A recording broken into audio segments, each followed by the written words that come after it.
We are going to be talking to someone who knows a lot about parenting, and he's on his second book. He's writing his second book. Yeah, super duper excited for that. So we would like to invite Mr. Lee Wee Min, the founder of Focus on the Family Malaysia, to speak more about parental mirroring, which is something I feel like, I don't know if it's a new concept, again, not parents, but it's a new concept that I have heard. You know, we hear on our show a lot about like, negative reinforcement, positive reinforcement. But this is my first time actually hearing about parental mirroring. So, hello, welcome so much, Mr. Lee. Thank you. Thank you for having me. And a very good morning to all of you. I hope you had your coffee. Oh, not yet. Well, we're about Sunday. to right after the show. It's Sunday, so I make Sunday a no caffeine day for me. All right. Interesting. When we said the word focus on the family, it took me back a little bit to this radio program that we used to have. I'm not sure if we still have it on Trax FM, but on Radio 4 back in the day, it was Focus on the Family with Dr. James Dobson. That's right. Most likely you now sitting in that chair, talking to parents out there, putting the focus on the family. And we were just talking about how back in the day, our parents just had to rely on the wisdom passed down from generation to generation. But today it's become kind of a science. So what is mirroring in the science of parenting? Yeah. Well, thank you so much again for having me. And it's always a joy and pleasure to be able to share some of my thoughts, some of my readings, knowledge as well as experience with people. I think that's the reason why we started Focus on the Family, so that we could be like standing in the gap to help parents in whatever way that we can, because nobody go into a parenting university, but all of us have been given a 9-month notice, and after that we have got to be a parent.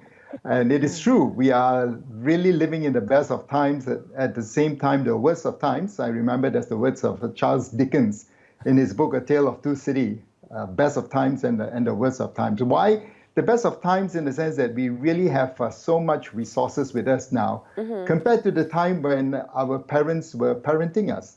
You know, but it is the worst of time, which you have also mentioned, that there are so many things that's confronting us as parents and our children that make parenting becoming more challenging and obviously more stressful. We provide counseling to parents, and we have seen many parents are just so stressed up as a result of bringing up their children, whereas parenting is really supposed to be an enjoyable experience. So when you look at parental mirroring, it's really nothing that's so new about it in a sense. It's a nice word. It's like helicopter parenting. You know, these are all very nice words that has come out. But parenting mirroring is actually whether a parent is consciously or subconsciously reflecting or mirroring the emotions, the feelings, the aspirations, validating the child, obviously in the parenting realm. You know, I think when our children are growing up, we are the only mirror that they are watching, right? They are their spheres of influence.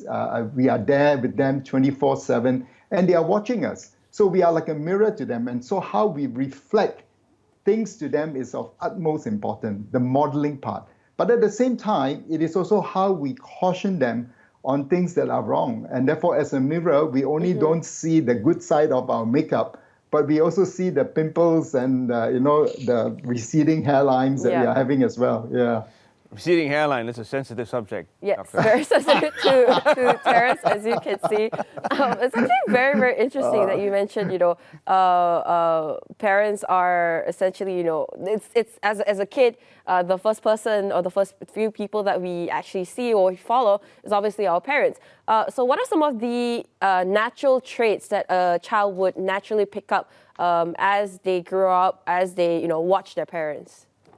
Yeah, actually, they pick up both the positive and the negative naturally, right? If you expose them to the positive, they will learn from the positive. Yesterday, I was just having a Zoom call with my son, who is working in Melbourne, and they have a baby daughter, and they were trying to get the daughter to read, and after reading, they were asking her to put the books back. And therefore, how you do that is really important. You can just say, put the books back. The child probably wouldn't know what you're talking about. Right. She's only about 16, 17 months old. But when the parent began to take the book, get down to the level of the child, and take the book and put it onto the basket, she follows. So the parent is mirroring Right. this kind of things to the child. But at the same time, unconsciously, a parent could also be doing things that are not so right, and the child is watching it, and we are mirroring the negative part of things to our children as well. Right. So the intentionality, in fact, that's my second book, Intentional Fathering. It's actually the intentionality of a parent is of utmost importance.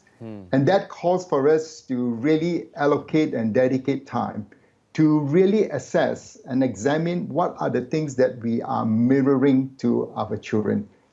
It's not that the negative things is really doomsday and there's no end to it. We can rectify that. We can overcome that because all of us are human. All of us make mistakes. And tell your child that it's okay.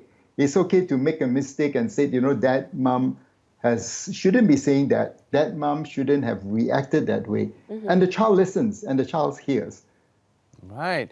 So that's very interesting. We were talking about this a little bit earlier.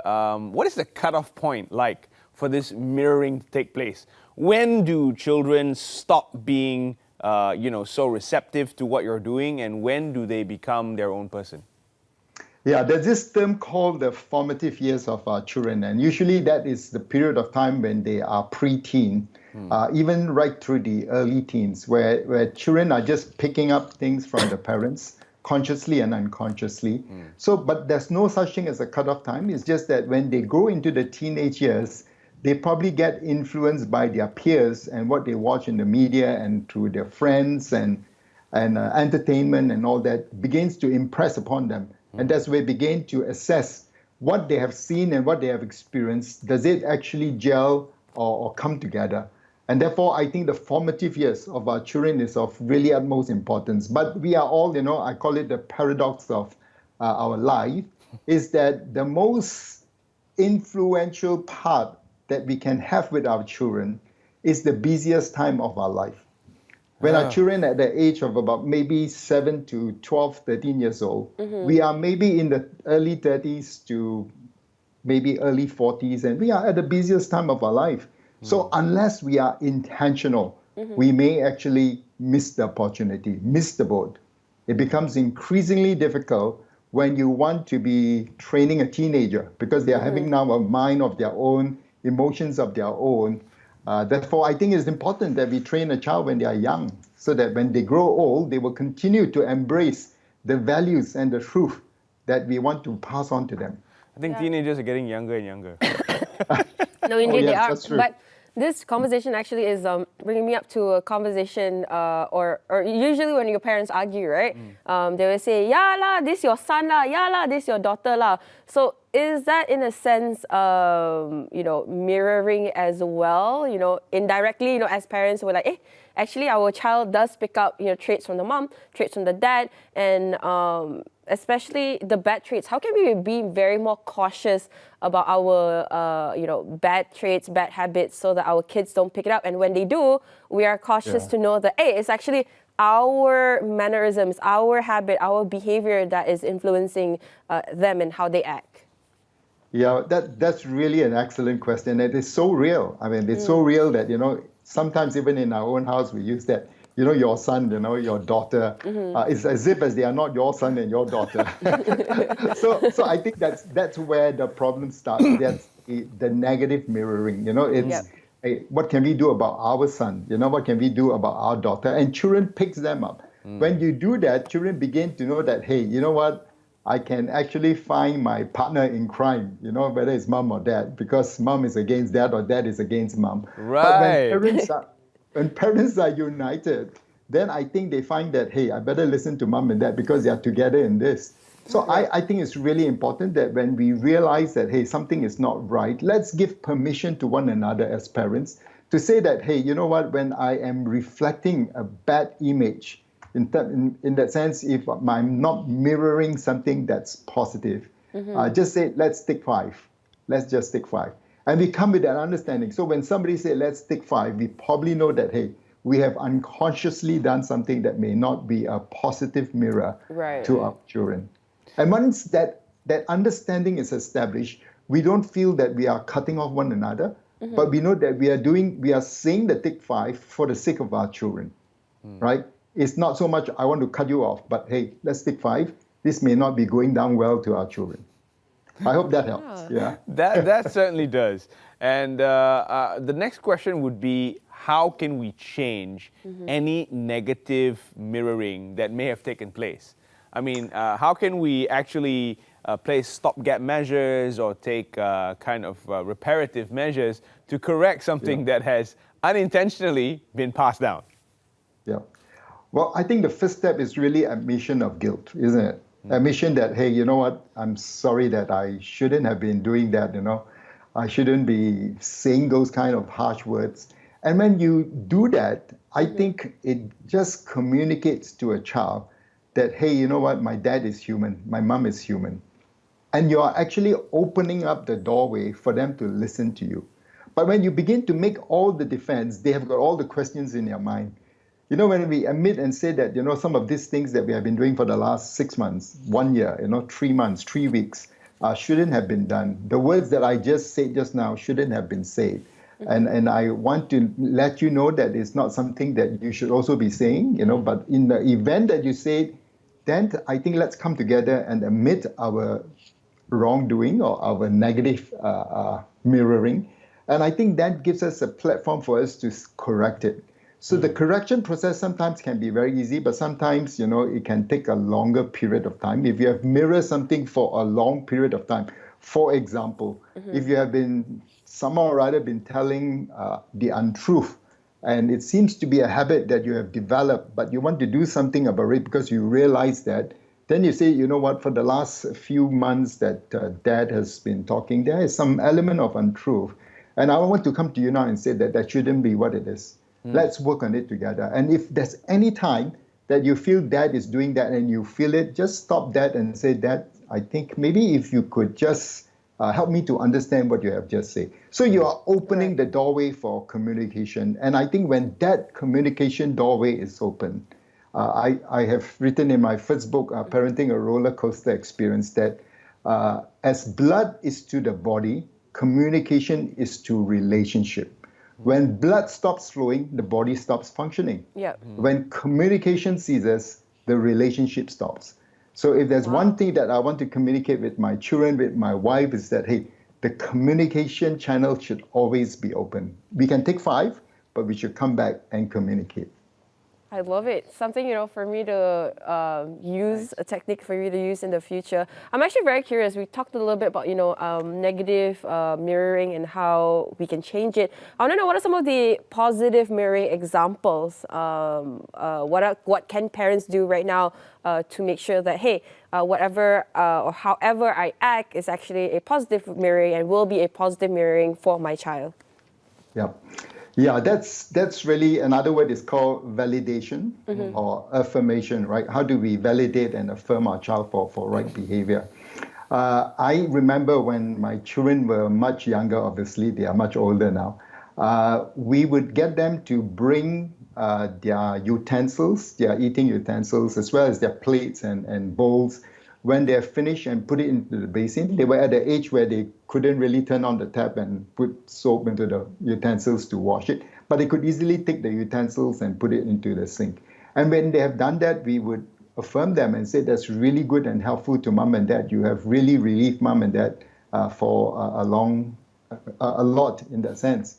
My son, who is now 34 years old, when he was very young, I grew up in a home where I've got 1 son and 2 daughters and 1 wife, of course.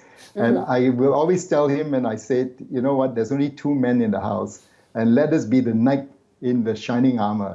So I would tell him and coach him, and I said, whenever your sister goes into the car, when your mom is going into the car, open the door for her. Wow. And she would he would open the door, and then mom would go in, sister would go in, and my wife will never forget to affirm him and validate him.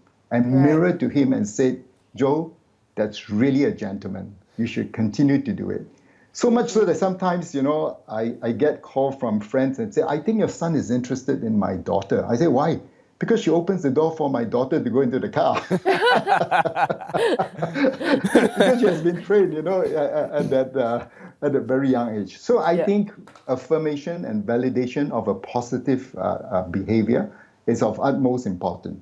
I go to a restaurant, some of you would know, and I'm not paid to do this, okay? Along Jalan Gasing, I like Lotus Restaurant. And when I go in there, there's always a quotation on the mirror. And this quotation that I will never forget, it says, "The good that I do, no one remembers. But the wrong that I do, no one forgets." Ooh. And So sometimes true. when it comes to parenting, we could be guilty of that as well. We are the policemen. We keep correcting them and telling them this is not right, this is not right, do this, do that. But have we been intentional in validating, in mirroring to them that they have done right? You know, I think one of the reasons why we call it parenting mirroring is because we want to mirror the positive traits and the positive behavior so that our children will grow up to become responsible adults for the society, for Malaysia.